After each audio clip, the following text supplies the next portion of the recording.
BeamReach Inclusion, and it's a full-service organization when it comes to diversity, equity, and inclusion. And what we do is that educate, as we are today. It's a little bit of a promo of our services, and we are very lucky to be working with Elena as one of our wonderful facilitators. And we also provide diversity, inclusion, and equity strategy, design thinking related to that, as well as the full assessment and audit. Yes, so lots of things you can check out our website. But since we have very limited time, I would say let's just go straight into the topic. And if you have any questions related to what we do, you can always reach out to us afterwards. Um, yes, so Elena, the floor is yours. Hello, everyone, and I'm so happy to see you here. Also, familiar faces. Really glad you joined. So, the topic is how to lead the health conversations, specifically the workplace. Of course, you can apply those skills also in your private life. But we will be talking for the specific skills for managers if you're responsible for people at work. And Ola told about yourself. So I've been working in L&D for 10 years, and I'm also a systemic coach with a focus on health. So my specialization is health talks, mental health prevention, and mental health issues prevention. And I've also been supporting several self-support groups and designed courses. So we'll just start immediately, and I want to say that it is supposed to be a workshop, so it will be great to have your opinions and contributions if you'd like to. If you want, you can always raise the hand to unmute yourself. I mean, we're not that many people now. Or you can always write your answer in the chat. We'll read them. And I'll start with the questions. Do we need to talk about health and work? And if yes, when and why? So if you have any ideas on that, you can just share your idea, because I do have my answer, but I want to hear yours.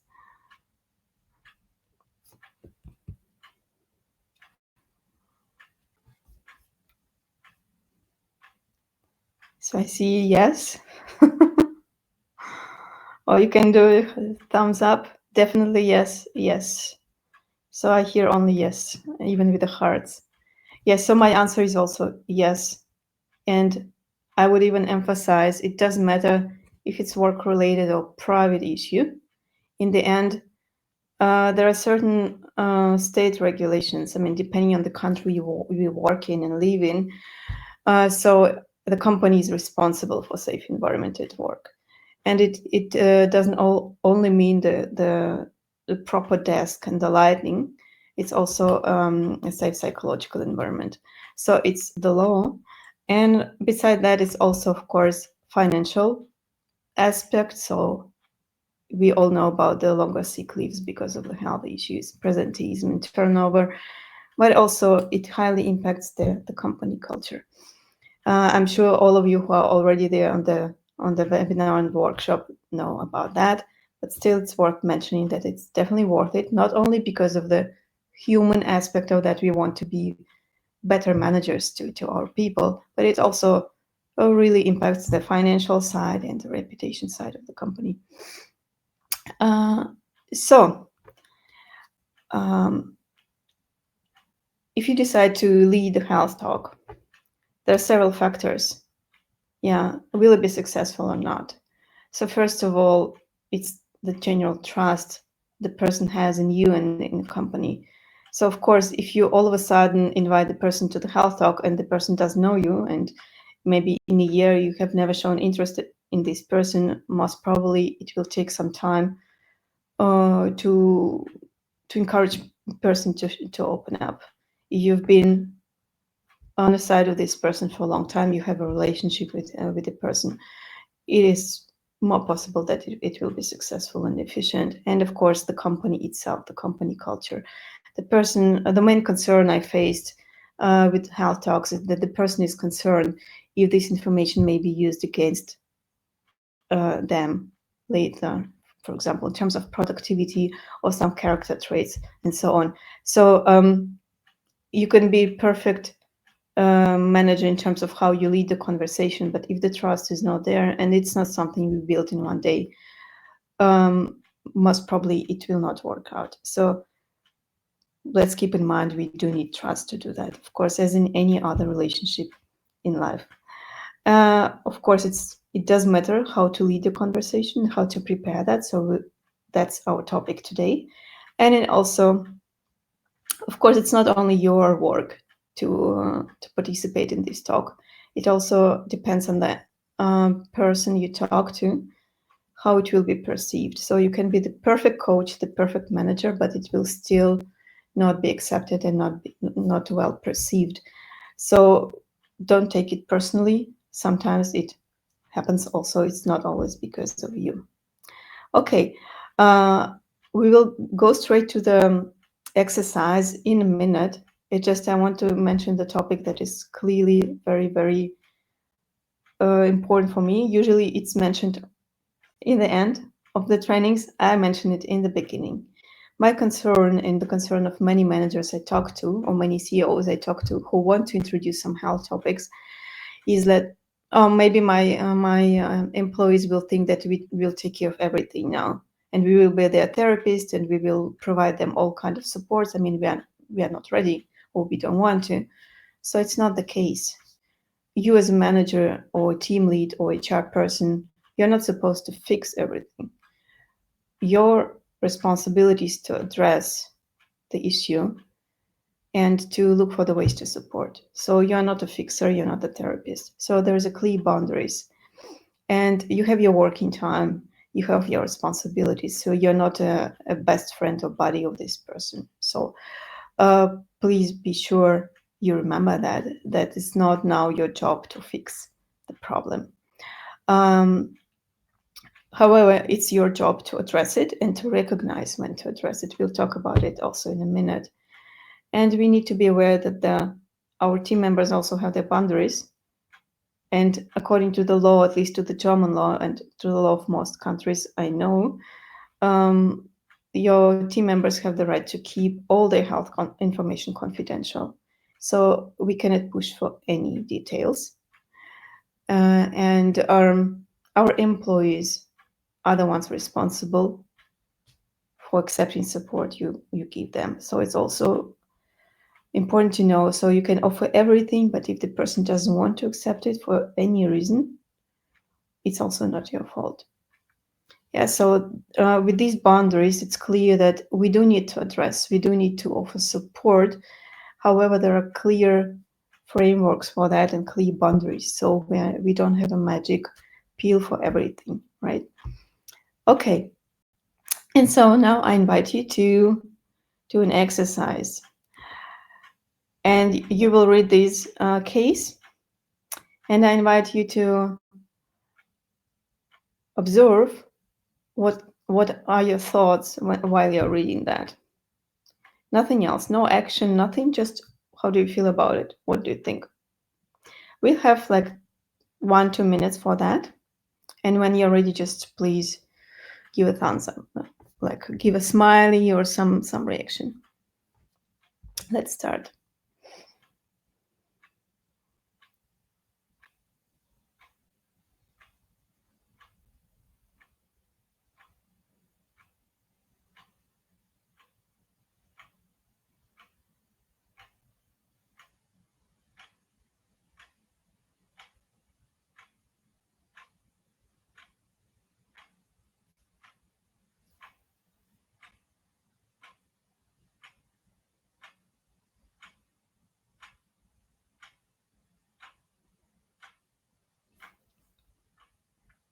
Okay, one person is ready. Mm-hmm.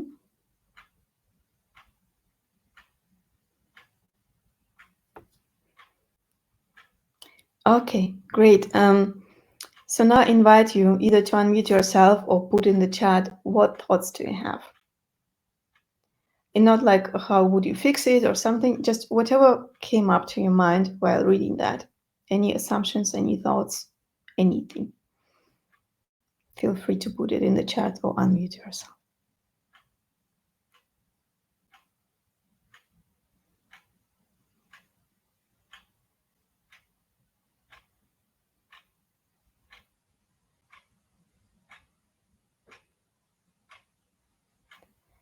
Alex is going through a hard time emotionally. Okay, thank you.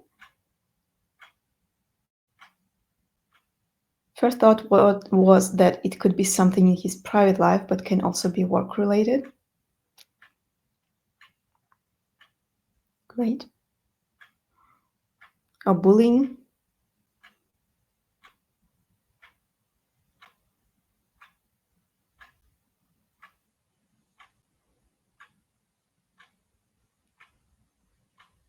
I see some other messages coming. Let's wait a second.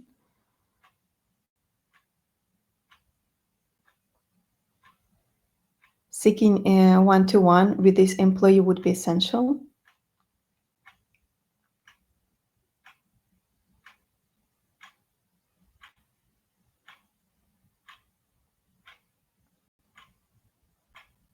Okay, yeah, so could also be that he would need new challenges work-wise.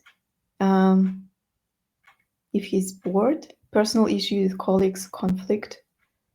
Yes, so you see, we already started to have some ideas what it could be, what could the reasons be, and we all have our own idea because we make assumptions.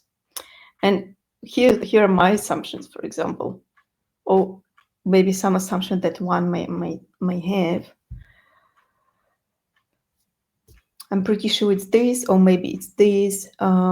Maybe he's not that skilled for that, or maybe he's having a hard time, or please not now. I don't know what to do with that right now. It can be anything. And you see, you all had different versions of that, or some of them were still similar but still different. It gives us the picture that when we see the person, we have the idea of what's going on. It's our perception. And in this moment, we have to ask ourselves, what are the facts and what is our judgment and what is our assumption? Right? So now we talked about the interpretation of the facts we've seen in the case. And the first essential of the health talk, and actually of any talk in private or professional life, is not to make assumptions. It's very natural to have them based on our experience. It's okay to have them, but we shouldn't put them on the person, or we shouldn't assume it's the only way. Our formulate is always like this: my team member is a blank slate. So I don't know. I don't really know. Yeah. And with this mindset, we can start thinking of this issue, of this situation, of this context. So I don't know what's going on. I see some facts. How you interpret it is, or how you make your own assumption, it's yours, it's your personal thing, but we have to separate it from our professional mindset. Okay, so we're going straight to the health talk. So it should be very clear for you and for your team member that the goal is to define ways to support. It's not about finding out whose fault is that, or who is the bad guy, or how can I fix it right now, like quickly. It's all about how can I support.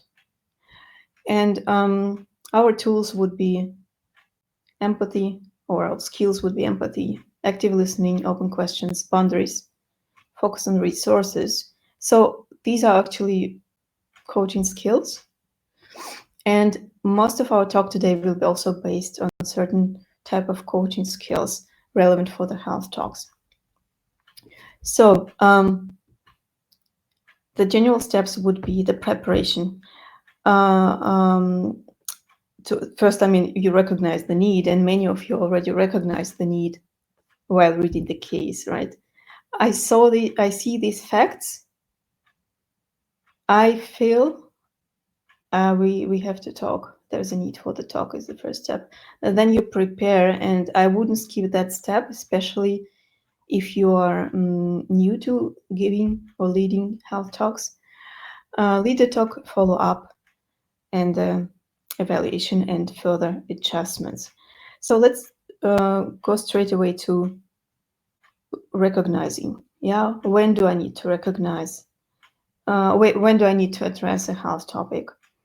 It's a very gray area because it really depends. But I would say the general rule is that if you observe a behavior change or appearance change of a team member for some more or less longer time, I mean, what is longer time is discussable, right? I would put it like 1, 2, 3 weeks, but still I mean, you should also listen to intuition, to be honest. It just, for example, if you have a project end and it's a really intense project and for maybe 3 or 4 days, your team member is really tired. Maybe it's related to the project. Again, maybe we shouldn't even come to that. Yeah, so that the team member is so tired. But still, if you observe it like it's repeating and repeating and repeating, I put it 2 weeks as an average. You might look into the possibility of addressing certain issues. So it can be either change in productivity or change in interactions and mood, or change in physical appearance, for example, like change like tiredness and signs of fatigue, or hyperactivity on the opposite, or change in the dressing style, or like like the person doesn't really take care of themselves in terms of like taking shower and so on. Yeah, so it might happen, or the smell. So how do I prepare for the talk? Here we'll make also a little exercise in a minute. First of all, some guidelines. So first of all, we list the changes. So there were certain signals you saw that told you, okay, there's a need for talk. But again, we want to go away from assumptions. So you better make a list of what you've observed, really, like physically on your computer. I observed this and that. Then, super important, to reflect on your own judgment regarding this person. For example, do I perceive in general this person as lazy, or like maybe very hyperactive and too self-confident, or passive? Like whatever opinion you have about this person, we all do have. That's important, or that's normal, but it's important not to let those opinions influence now your talk. Yeah, we should be as neutral as possible. And what is my perception of this health issue in general? We don't even know what health issue is right now. But in general, when I see the tired person or unconcentrated person or super hyperactive person, maybe I already have some assumptions in my head. Maybe I faced that before, and I already I have some attitude about it. So we should be clear about our own experience to be able to stay as neutral as possible. So we ask the team member if they want to talk and when, and why do we want to talk, and we set a meeting. And now, how do we start? So we make an intro. I will explain in a second, and make clear what we observed to make kind of an introduction to the main topic. Then we define what the reasons of the change are. Are they work-related? Are they personal? Are they mixed? And here we encourage our team member to give their perspective. And we, together with them, we align on support and align on the follow-up. So how do we start? So imagine you are now with Alex. So from our case, you are with Alex in the room or in the virtual room.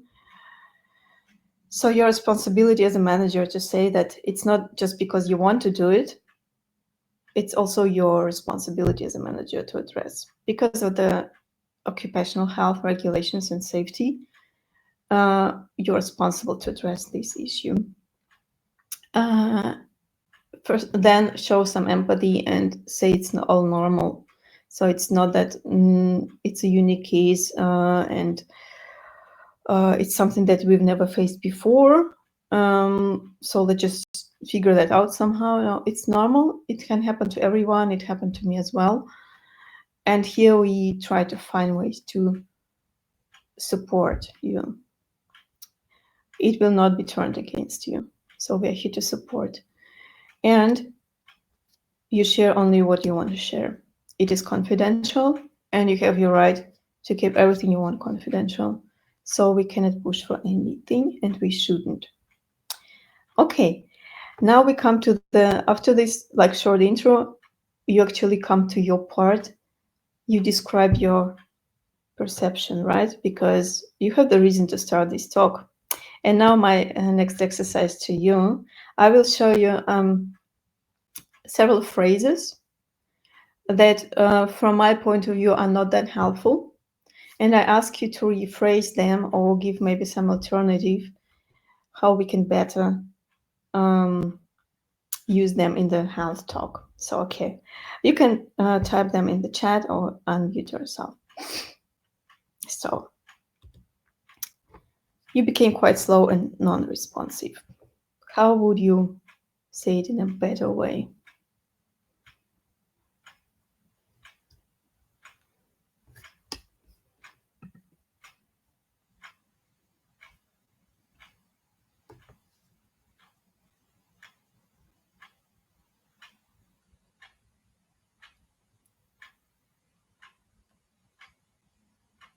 I noticed a change in your communication style.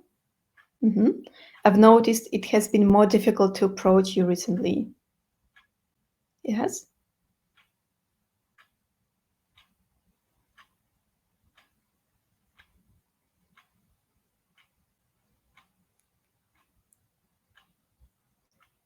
You are not yourself these days. It's hard to catch you.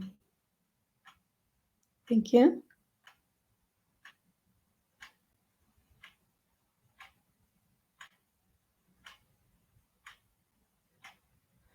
Not using you that directly is a key, perhaps. Yeah, thank you for your answers. I left it here blank in the slide, but then we'll have like a summary. So yes, here the problem is that we generalize and we use this you, right? So it's like you are now slow and non-responsive like always, like now it's your state. The first rule of the effective talk is we don't generalize. So we give observation naming the facts in the context.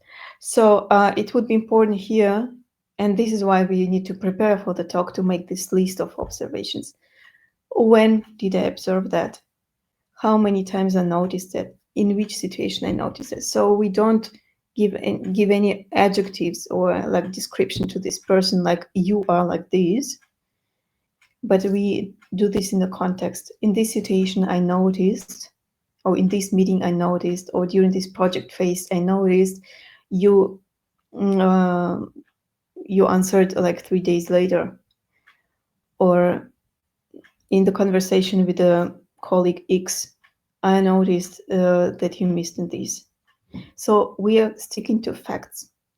Why? Because we don't want to put the label on the person. And a second, we want really to show like that we're attentive to them. So we're not just like one single thing and we picked it out and now we judge. We'll have a summary where I would describe it again. What I would say here, I would pick up like the slow and non-responsive and give specific examples, as I mentioned earlier. When did you mention the person is slow? What is slow? Was it not meeting the deadline? What is not responding for like hours or days or whatever criteria you have? What is non-responsive? What are your rules for responsiveness, right? So we stick to facts. And as Laura also mentioned, we should use it carefully. I mean, sometimes it's appropriate, but sometimes like it's nice to add, I noticed that in this meeting this happened. I noticed this and that. Yeah. Of course, it's nice, as Mayan said, I noticed a change in your communication style, but then it would be important also to add what kind of change, some details in the context. Yeah, I've noticed it has been more difficult to approach you recently. Another answer. Yes. When did you notice that? What is difficult for you? You are not yourself these days. It's hard to catch you. When was it hard to catch you? Yeah, in what context. So this is important to stick to the facts. Okay, second one. Okay, what's going on? Yes.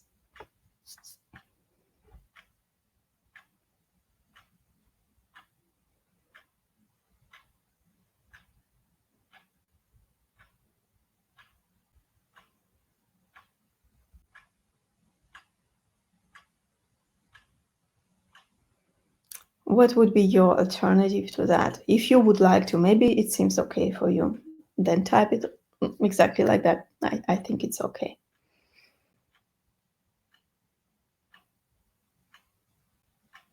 It's the same. Sorry, Yes? don't really understand. What do you mean?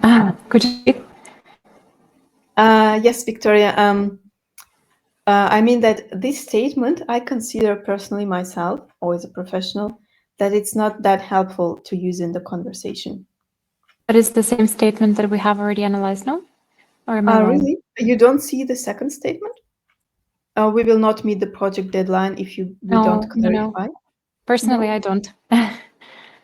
Okay, what's going on? Just a second. Thank you Now for I see it. addressing Thank that.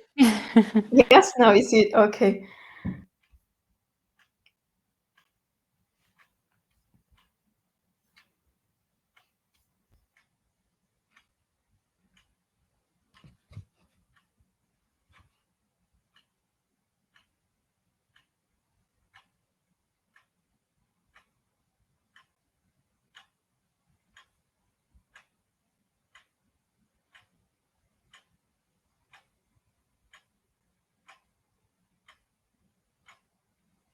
So what would be your sentence or your phrase that you would use? Or maybe you will not say it at all.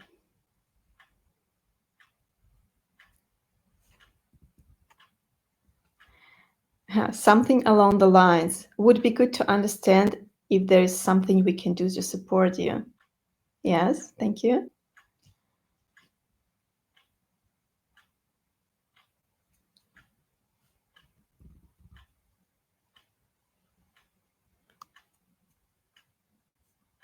Yeah, this is a tricky one because actually there's hardly any way to rephrase it. Yeah, it would be beneficial. I would like to support you, and if needed, we can take the pressure off. It would be beneficial for us to discuss if there's anything that could support you in meeting the deadline. Yeah, thank you so much. Yeah, definitely not easy. I agree. Yeah, so I absolutely agree with all of your statements. I think you're already great coaches. It's like here we're putting pressure and we're putting guilt just straight away on the person, and this is not helpful because it just it makes the person even more miserable. The person is already struggling enough, and it doesn't help to remind that we have issues because of you. So solutions oriented, yeah, help oriented. And you're absolutely right. Here it would be nice to ask some open questions. Let's talk and find out if there's any way I can support you or we can support you. Yeah, you're absolutely right. Or you shouldn't mention. Sometimes you can just skip it and don't mention the project deadline at all because the main focus is on supporting, like, right? So it depends very much on the context. So if it's what is the priority, right? So you can see, but open questions and invitation to have a talk to find the ways to support. Great, thank you. So the next slide, can you see it? You look depressed. Yes.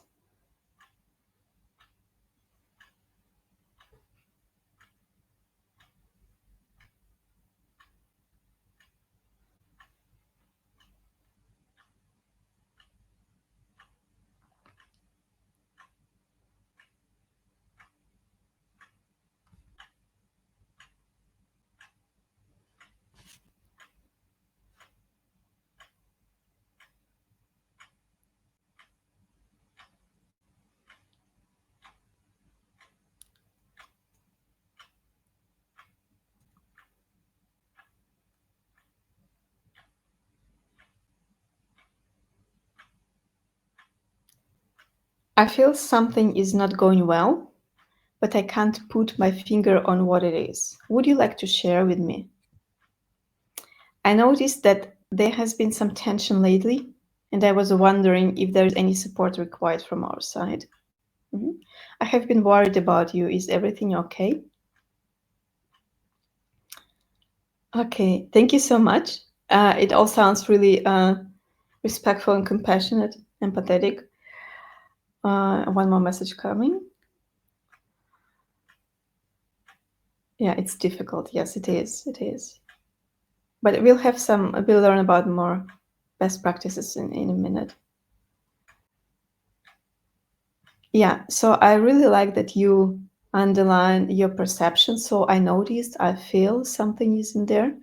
And then you offer support of how shall we find some ways to support you. That's great. Yeah, is everything okay? I'm here to support whenever you need. I've been struggling myself. Just feel free to share. We don't need to talk about work right now. Yeah, so here, exactly the same thing as you look depressed. We don't say that, or we shouldn't say that, because we already put in the label on the person. We are already saying you have depression. I mean, we don't use the medical terms for that. It's our assumption. And it's our assumption that there's medical condition. Maybe there is not. We don't know yet. So it's all pure assumption. So we should come back to the first puzzle piece. So describe what you noticed. And then we, from this description, we invite the person to talk. How? We'll talk in a minute. So yes, I absolutely agree, Laura. I think even mentioning medical condition is a huge mistake. Absolutely, absolutely. We are not qualified to mention any terms, medical terms, any conditions.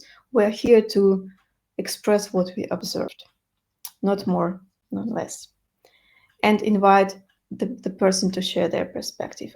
Unless we do that, we cannot really go further. And the last sentence, I'm not sure. I know that was the last, sorry. So thank you so much for this little exercise. So we've got 5 minutes more till the questions, and then so we'll wrap up this part. So we named the changes we observed. I noticed, but then as precisely as possible, what, when, how many times, with whom, and so on. In this case, we can avoid generalization, putting the guilt. You are like this. You as a person are like this. And I summarized also the general rules in one slide. We discussed that before. So we don't use the names of diseases or some medical terms. We describe the behavior changes. To diagnose, this is not our role. We are not qualified, it's not our responsibility. This is why, for example, if we come back to the case of Alex, the fatigue, the unconcentration, or the change in the social skills, it's not only about maybe depression or maybe some burnout or maybe some private issues or whatever. It can be some organ dysfunction. It can be insomnia. It can be whatever. So we really don't know. We don't make assumptions. We don't put guilt, and we don't generalize. So this is essential for any sensitive conversation. I would even say for any proper human conversation. So if we stick to that, it will already give us a lot, and the person will be seen as a equal member of this conversation. Okay, to give you an idea of what's coming next, because in this little workshop we only start how to enter this conversation and what language to use. So how do we invite the person after this introduction? What can we say? So I invite you to use the following phrases. You can also use your own, but we have to find out if my perception is the same for you or similar. Have you noticed the same, or maybe you noticed something different? What is your situation? what is more difficult for you right now, what is less difficult, and so on. So we don't go further without knowing all the details of the perspective of the person, because our perspective is only the half, or I would even say the less than half of the entire issue. Yeah, so we invite a team member, and when the team member talks, it depends on the dynamic, on the trust we have, but at least we can expect the answer, yes, I noticed these two, or no, I noticed something different, or I leave some different situation and challenges right now. So invitation is important. And to close this part of the health talk, is that I will just summarize how it goes further, and you will get it all on the slides, because this is a long process. When you hear the perception of the team member, it's important to validate it, right? Because it's their perception, it's valid, even if you don't agree and you see it differently. It's important to be there present and to listen with all your presence, sitting straight and listening, and maybe nodding or paraphrasing, summarizing. So we're giving this space, because now we don't talk about solutions, we don't talk about support, we're just gathering information. And after you have these two pieces, your perception and the team member's perception, you can talk about the reasons. Yeah, so you use the coaching methods to ask about the reasons. You don't make assumptions yourself. And then you will move into the root causes. Are they work related? Are they personal? Are they mixed? And depending of the cause, we do the talk further. We conduct certain further investigation. If it's work related, you will have more responsibility to ensure certain changes. If it's personal, there are ways to still support the employee without being too invasive. Sometimes it's mixed. Yeah, in many cases it's mixed. So we have to differentiate. But it doesn't matter if it's work related or personal. We'll need to take some action as managers. How to do that is the topic of the following workshops and trainings. So normally during our full-time trainings, we work in groups with the cases, more difficult cases as well, and go through the entire process of this. So, but here we know how to approach that right now, and how to start this. And start is the most difficult part, I would say. So this in the very beginning of the health talk now, but that was the intro to the health talk, and we have 4 minutes, even 3 minutes left to, I would say 2, because we need to close in 3 minutes. What would be your main questions now, and maybe your main challenge, your main impression? And also, to say in advance, I invite you to later on send me the messages about the topic that you would like to get covered later. Either I will cover it on LinkedIn or some articles or in the trainings. So feel free to message me or send me an email. The contacts will be in the handout. So I will make sure all your questions are answered.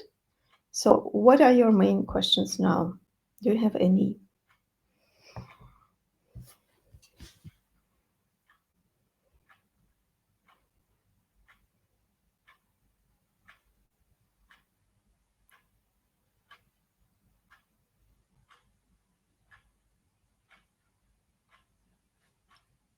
Maybe what is the most challenging part of all this?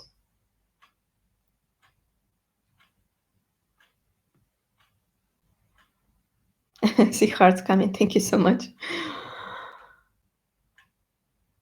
Okay. Yes, very important question. Thank you. How do you document this? Very, very important question. Thank you. I mean, it depends if your company already has some rules about documentation. Normally, it's not the case, to be honest. So you're free to create your own. But I would invite you to document it from the very beginning. As a manager, you can just store it somewhere in a confidential place. So you have access, and you can decide who has access. To find any format that is comfortable for you, I would say preparation, so the list of observations, like really certain situations, what I observed, when and how. And then when you go to the talk, you have kind of a checklist, right? Because you have a list. And later on, to have you a sneak peek of what's going on. So when you have a health talk, you usually align on some support ways, how to support what you align to do, and you set a follow-up call or follow-up meeting. So all this should be ideally documented. So you will, after the meeting, ideally send a follow-up email to the person with a summary. So this is what we discussed, it's what we aligned on, and our next meeting is in 2 weeks or in 1 month. And the same documentation you can also like store somewhere in your folder. So about the whole procedure, what you talk about, what you align on. So it should be on the team member's side as an email, for example, and on your side, it should be stored somewhere in the confidential work space. Yeah. It will allow you later on to have access to that in case any issues, and also to keep yourself and the team member accountable, and also to be objective, as if it's possible ever, but as objective as possible. All right, one more question and then we close.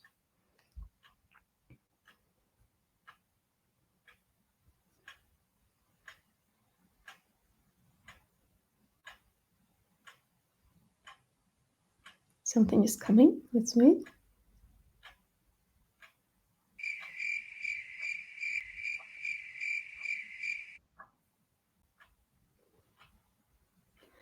What do I say if the person is very worried about the next performance review?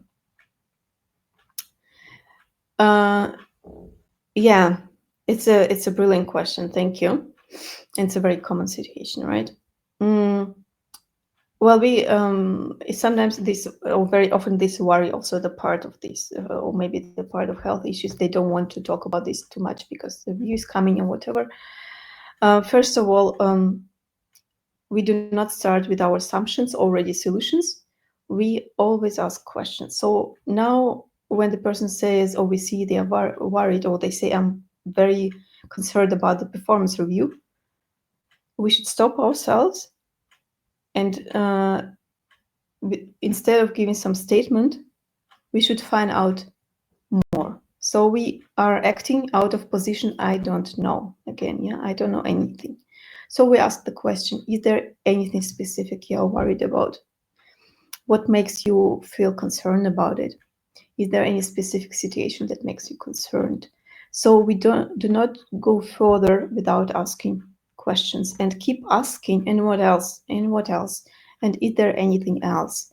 Because in most cases, the root cause will come up. And then you will see what the person says. And you will find the ways to support depending on what the person says. But we need to dig deeper in this, right? So never make assumptions or statements or offer solutions without asking more as a first step. Okay, so I will close now. You will get the slides and the recording. And also feel free to share it with your colleagues who might benefit from it. We'll continue working on the topic because, I mean, we are now in the middle of the health talk, and we'll still need to cover the root causes, the ways to find ways to support, what kind of support are there, and how to follow up, how to document, and so on. So thank you, Ola, for giving the space for that. And if you have any questions about the collaboration, please reach out to Ola and to BeamReach. If you have any questions regarding the topic, feel free to reach out directly to me. I will cover that. So thank you so much for your answers, for your great participation. Ola? Thank you so much, Elena, for this wonderful talk. It's absolutely fantastic. I picked up lots of things myself, and the rest of you. First of all, let's just give a little bit of a round of applause. I love that. But also early in December, our next webinar is going to be inclusive AI.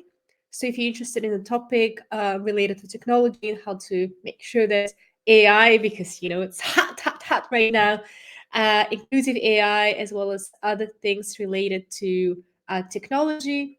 We'll announce it soon. And yeah, looking forward to seeing you later. Have a nice day. Thank you. Bye bye, everyone.